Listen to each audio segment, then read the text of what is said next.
Hello everyone, this is Simon Andrews speaking. Now this is a short presentation about the formal concept analysis component of the e-police system. At the moment, the FCA component is integrated via file interoperation, and the workflow is shown here.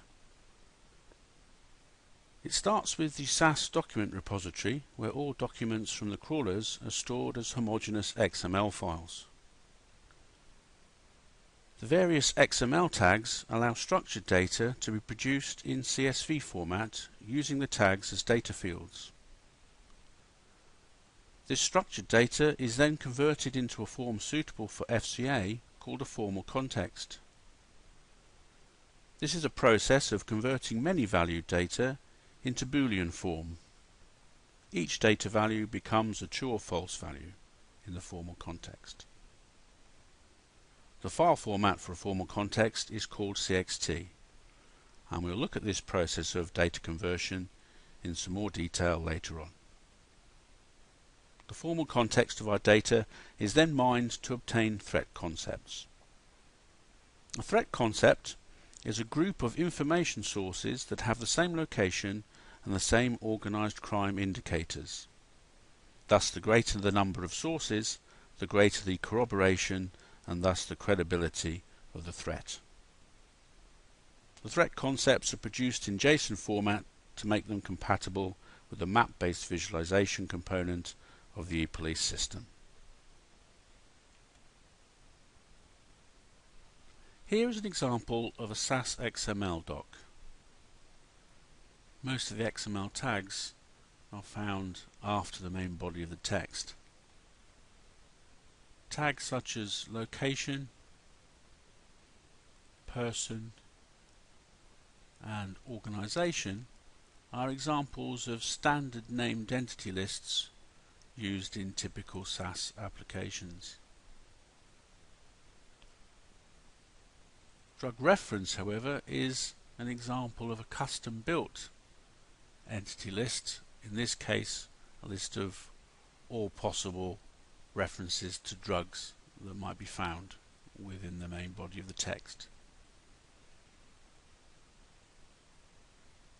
Drug distribution and destination location are examples of more sophisticated custom-built concepts where named entities, in this case drugs, are given added meaning by their context. In the case of destination location, Egypt is a place that is being talked about in the context of being a destination. The drug cocaine is being talked about in the context of being distributed. Categories are perhaps the most important tag of all, as they are used to find weak signals of organized crime in the main body of the text. These weak signals are a number of words or phrases that suggest the presence of organized crime indicators. These categories are taken from the modeled scenario taxonomy of the components of trafficking in human beings and cocaine trafficking. In this example, the SAS text miner has found a phrase that suggests that drug dealing is taking place. There is some word or phrase within the text that suggests the presence of a drug dealing indicator. The presence of categories within the text, the presence of these weak signals, were used to filter the original 80,000 documents from the first crawl down to around only a few thousand.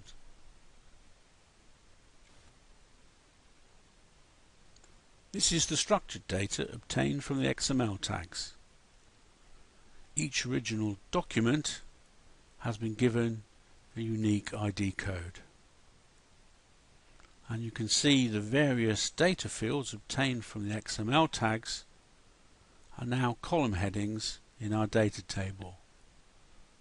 For instance, we have location, business of interest, origin location, and so on.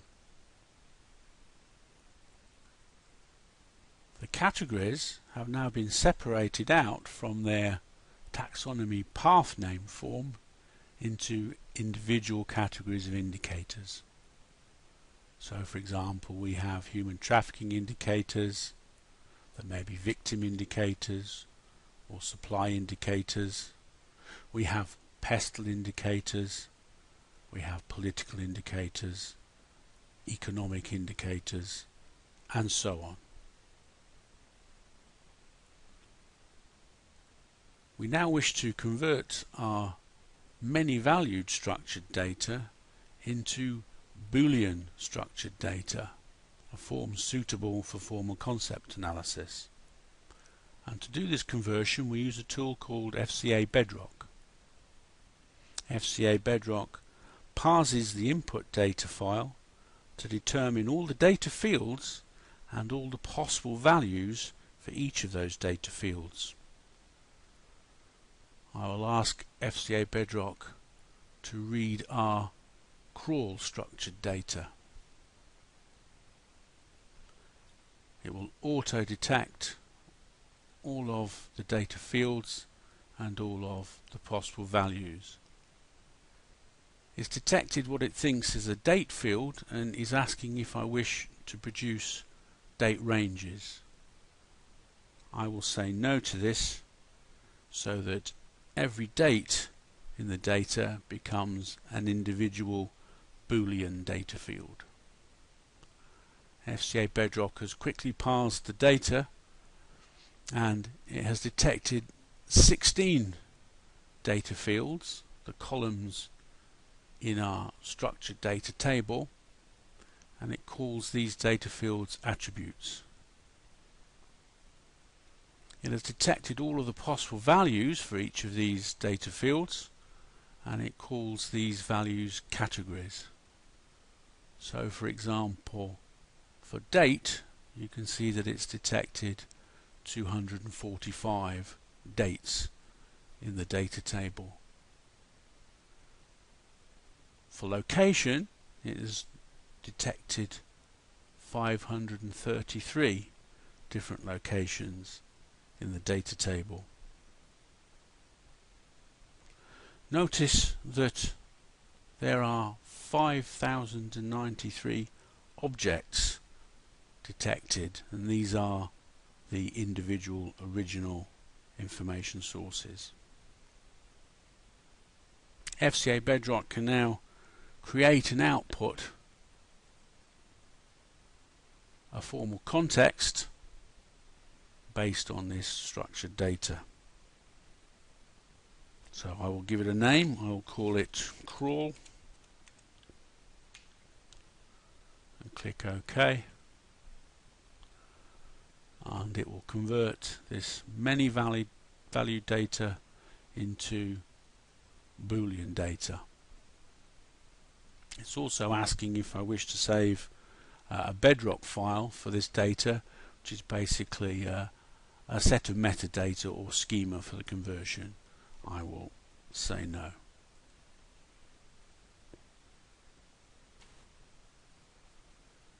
Here is the formal context produced by FCA Bedrock. It says that there are 5,093 objects in the formal context. These are the original documents. And there are 2,187 formal attributes, the Boolean data fields. The objects are then listed. These are all the document IDs, followed by a list of all the formal attributes. Notice that each of the formal attributes consists of the name of one of the original data fields, such as date, drug reference, or location, concatenated with each of the field values that were detected in the dataset, and they're concatenated by FCA Bedrock using a hyphen. So each one of these becomes a formal attribute in the formal context. The list of attributes is followed by a cross table. This is the Boolean representation of our original structured data.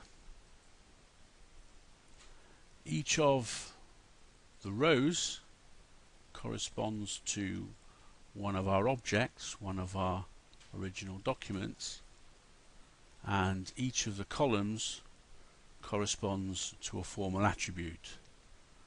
So this column, for example, could be location London. We now use an FCA concept miner called inclose that has been modified to mine threat concepts. First, we enter the file name of the formal context, in this case crawl.txt, and then the minimum number of attributes that we require. We shall say a minimum of 2, and the miner has been programmed to make sure that one of the attributes at least is a location and another at least is an organised crime indicator. We then specify the minimum number of sources we wish for each threat concept. Obviously, the higher the number of sources, the greater level of corroboration of the threat. We shall say a minimum of 50 sources. The miner reads the CXT file and mines the threat concepts, and then it asks for a delimiter if the Boolean attributes have been formed from many value attributes, which they have, and a hyphen was used as the delimiter by FCA Bedrock when it was creating the attributes. So then the miner outputs the threat concepts in JSON format and tells us that it has found 134 threats that satisfy our minimum size.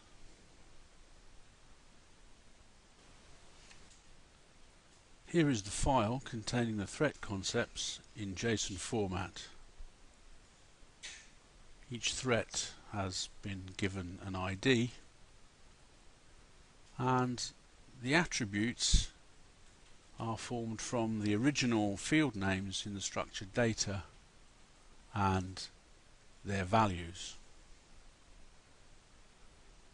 The frequency is the number of sources involved, and of course this must satisfy our minimum support, in this case 50.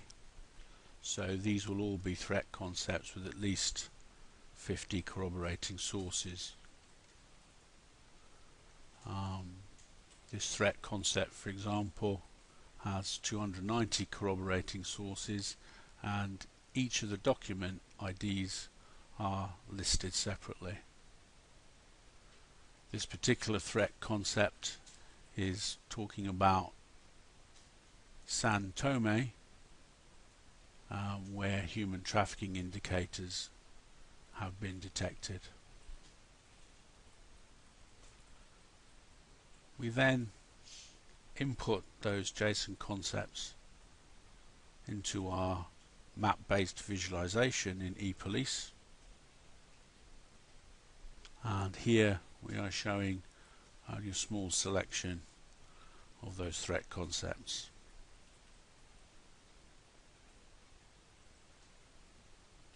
The icons being used are supposed to represent the type of organised crime. A cannabis leaf being used here, for example, indicates drug crime. The colour of the icon indicates the number of corroborating sources for the threat. Here we're using red for a large number of sources, then orange, then yellow for the fewest number of sources. Clicking on an icon reveals some of the data related to that threat. Here we have an indicator of cannabis-related organised crime occurring in Stoke. This has been corroborated. The same indicators have been found in 36 sources. I realise this is fewer than the 50 we specified in the enclosed example, but this set of data actually comes from an earlier threat mining experiment.